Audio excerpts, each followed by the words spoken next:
Welcome back. All right, so news of the day video for all you fine people for your Sunday, May the 19th. Starting with from Vancouver, at least Vancouver News, Rick Tocchet saying Demko won't play in Game 7. I don't think Demko's close. I really don't. I think if Demko was close, I think they wouldn't just come out and say, oh, yeah, he's not playing in Game 7. I did see people asking, why would you even think about putting into Smith? Like, because it looks like Shilov's is exhausted. I don't think that playing 9 playoff games in a row is easy for a rookie goaltender, and at some point in time they look kind of spent. And DeSmith's numbers haven't been awful, and it would definitely give a different look for a Vancouver team that last night looked overmatched. So I was very upset after last night's game to the point where I had to fire up my PlayStation 4 and play some Grand Theft Auto. That made me feel better. But anyways, stealing some cars and stuff like that. But yeah, so game 7, we'll see if I need to play GTA after that. I don't get that mad after a game unless I don't feel like the team that I'm rooting for played their game at all. I don't mind, if I see a team lose that I root for and it's close and they played a really good game and it was an inspired effort, then fine. But if I feel like, look, they didn't show up tonight, then it's tough. It's a tough pill to swallow.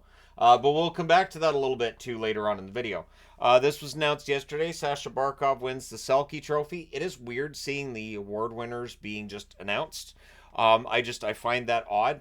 I really do. Not that the award show is something that we necessarily need to have, but it is weird seeing it just being announced because I think it's easier then to kind of forget, be like, oh yeah, right, he won that. So Barkov winning the Selke, and if you look at the votes, I did see some people asking where Crosby was in all the voting. I think Crosby ended up finishing 8th in the voting. Wild fans are not happy that Eric Sinek was 10th in voting, but that's kind of how that works. It takes a while for a player to build up quite the reputation, especially defensive forward. It was Bergeron's trophy, and now it feels like it's going to be Barkov's probably for years. But Barkov definitely the right guy to win the Selke this year, I think. So yeah, all the best to Barkov. The Western Conference Final. The schedule's been released. Whoever wins Game 7 tomorrow between Vancouver and Edmonton. I got a bad feeling it's going to be Edmonton just as a Canuck fan. But anyways, the Western Conference Final starts on Thursday. And it'll start Thursday in Dallas. So the Stars will have a nice long rest. They need that. Hintz was all banged up, didn't play in their last game. So maybe he'll be good to go for the next one. And just in general, I would imagine a lot of bumps and bruises along the way. And Tanev, he's been shot blocking like crazy. I mean, if Vancouver wins Game 7, it'd be Vancouver-Dallas, and there's Vancouver against Tanev in the playoffs. The fun setup is either way. Whoever wins between Vancouver and Edmonton, they'll play on Thursday in Dallas. Rod Brind'Amour, they get it done. Rod Brind'Amour and his staff get multi-year extensions from the Carolina Hurricanes organization. There were some rumblings. The various teams were interested in his services should his contract expire. But it's been renewed, and he's got a multi-year extension. I have absolutely no issue with that. I think Rod Brind'Amour is one of the better coaches in the National Hockey League. The frustration Canes fans are feeling over not getting over that hump, that's something that does happen in the National Hockey League. But I don't put that on Brind'Amour necessarily. We'll see what Don Waddell does in the offseason in order to make everything right. Although I think Waddell's on an expiring contract as well. So Waddell has to get extended as well, right?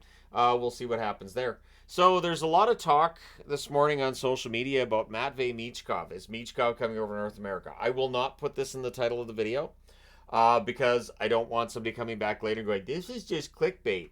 Clickbait is that something's in the title of the video that's not in the actual video. I have never actually put clickbait out. I've been accused of it by people who don't know what clickbait is, but yeah, I've never done a clickbait video. But is Michkov headed to North America? There's rumors that his KHL contract's going to be terminated. I know that fans weren't happy with how he was being treated in the KHL and that he wasn't getting as much ice time or in as many games as they wanted him to. So we'll see. There's definitely discussions of whether or not he's coming over to Philadelphia, but this could absolutely all fall apart. This could absolutely fall apart. I'd be surprised if these reports came true, but stranger things have happened. So maybe Michkov's headed over to play for Philly. That would really boost Philly's attack quite a bit. He's a very talented goal scorer, and he told Philly before the draft to draft him, that he wanted to play in Philadelphia. So that in and of itself should lend some credence to the idea that maybe he'd want out of the KHL sooner and get over to play in the NHL. But the team themselves, for the record, what I've seen reported is the team themselves have nothing to do with whatever's happening. If there is something happening, this is the problem with rumors, right? But yeah, so the team right now has nothing to do with it, at least publicly, and haven't said anything. But if Michkov did come over to play, that could be huge for the Philadelphia Flyers. Moving on to Boston news. Linus Ullmark, when asked about whether or not he may potentially be on the move this summer, made it clear he wants to play out his contract in Boston. He has no interest in moving on, which makes sense. He didn't want to be moved at the deadline either. I do still think it's going to end up happening. It just financially for the Boston Bruins, for their salary cap next season, um, it makes sense for them to move on from Ullmark. I did not support the move at the deadline if it had happened. I was very much against it. I feel like having two top-notch goaltenders come playoff time is important. But yeah, I totally understand why the Bruins would be looking to potentially move him with an expiring contract, with the fact that Swayman's an RFA. He's going to get a pretty big raise. I think you probably move Ullmark and you get that contract done with Swayman as soon as possible. But we'll see where Ullmark ends up and how that all works out. But I know he wants to stay in Boston, and I wish there was a way to financially make it work. Maybe Don Sweeney can work some kind of magic to make that work for next season. Tonight, the PWHL final starts between Minnesota and Boston. The comeback by Minnesota, there's two things with that. One, I did say when it happened that seems very Toronto-like, that they would lose a 2-0 series lead. Apologies to Toronto. But as soon as Natalie Spooner got hurt, that really hurt Toronto's attack. And in the PWHL, where goals are so hard to come by, you lose your number one goal scorer, it completely changes things. And so Minnesota wins that series, playing in Boston tonight, and we'll see how that series goes down. The one thing to keep in mind is the attendance has been lower for the American teams than it was for either Toronto or Montreal. So I don't know how the attendance is going to look for this final. That'll be interesting. But yeah, the PWHL's had a very successful season. By all accounts, they've made money, and they have generated more interest in professional women's hockey than every league that came before them. I'd almost go as far as to say all of them combined. But yeah, so the final starts tonight. We'll see what the viewing numbers are like for that. The medal round for the Worlds starts May 23rd.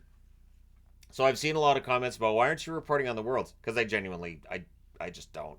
The round robin doesn't really do much. I mean, yeah, there's teams that they fail, like the Americans fail here and there, and Canada blows a 5-goal lead.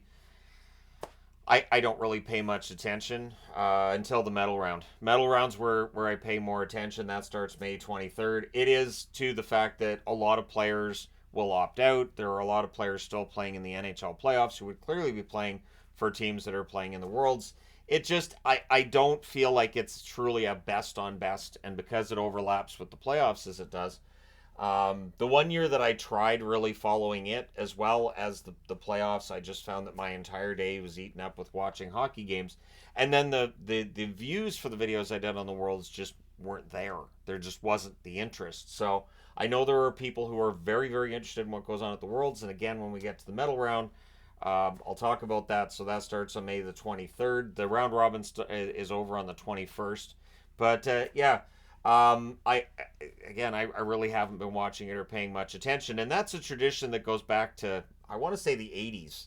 The first time I found out there was a World Championship was when the Canucks were out of the playoffs. They're like, oh, these players are going over to play for Sweden. I'm like, there's World Championship now, but there's playoffs. Why don't they have it after the playoffs? But anyways, of course, the IHF and the NHL don't have a schedule that has to be beholden to one another. So there you go. The Four Nations tournament, I think, will be more indicative potentially of what things are going to look like coming up to the Olympics. I do know, though, that Bill Guerin wanted to see guys go and play for USA who might be on the cusp of making the team or maybe not. And the Americans did win today. But yeah, so May the 23rd, the medal round gets going, and that's when I really start getting into it.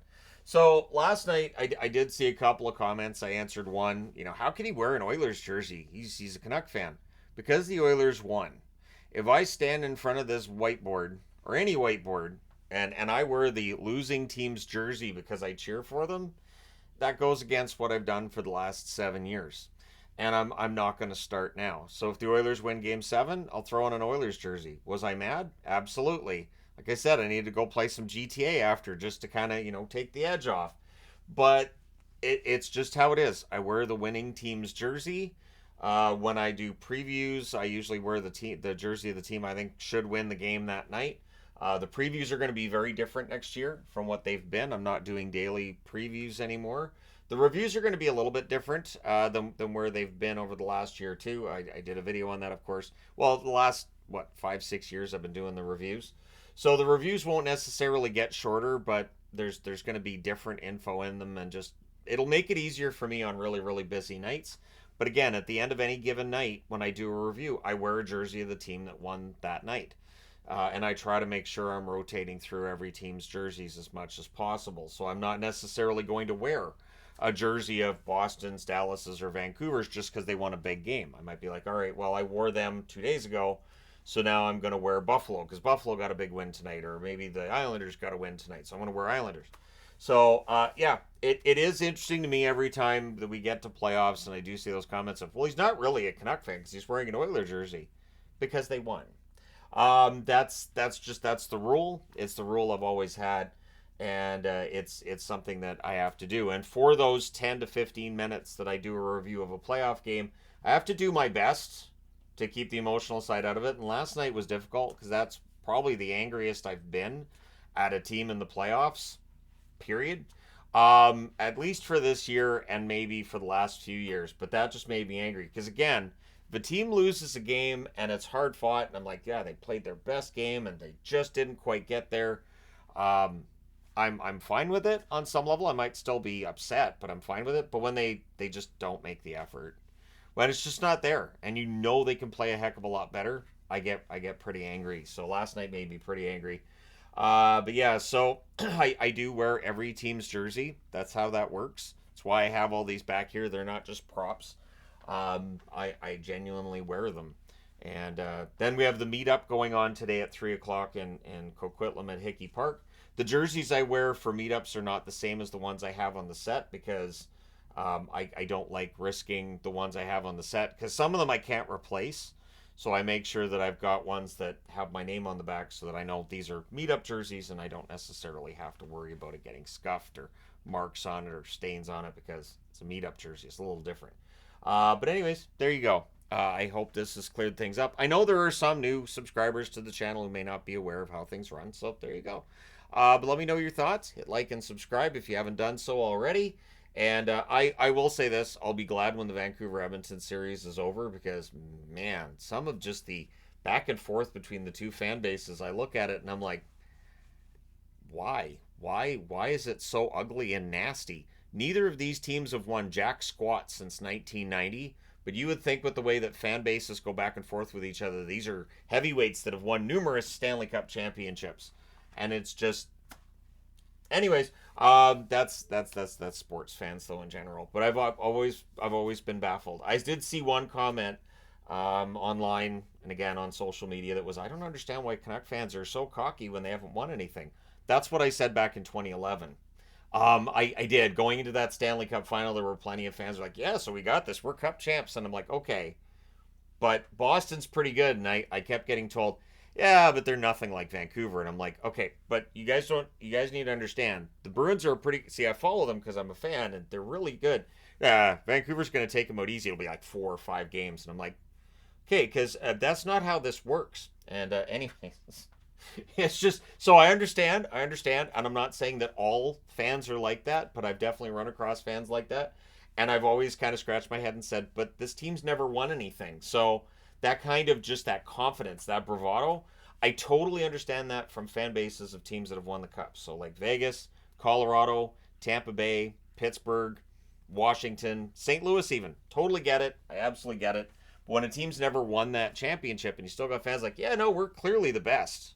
We're really clearly the best, and nobody can beat us when we're on our game. I'm thinking, but teams have every year for a while now. But anyways, and I know that's not just in the Vancouver fan base either. I just wanted to throw that out there. Thank you guys so much for all your support, though. It does mean a lot. I'm looking forward to getting out and playing a little bit of street hockey and enjoying myself today. So thank you guys so much for all your support. Do not forget to hit like and subscribe if you've not done so already. But yeah, I will talk to you again soon.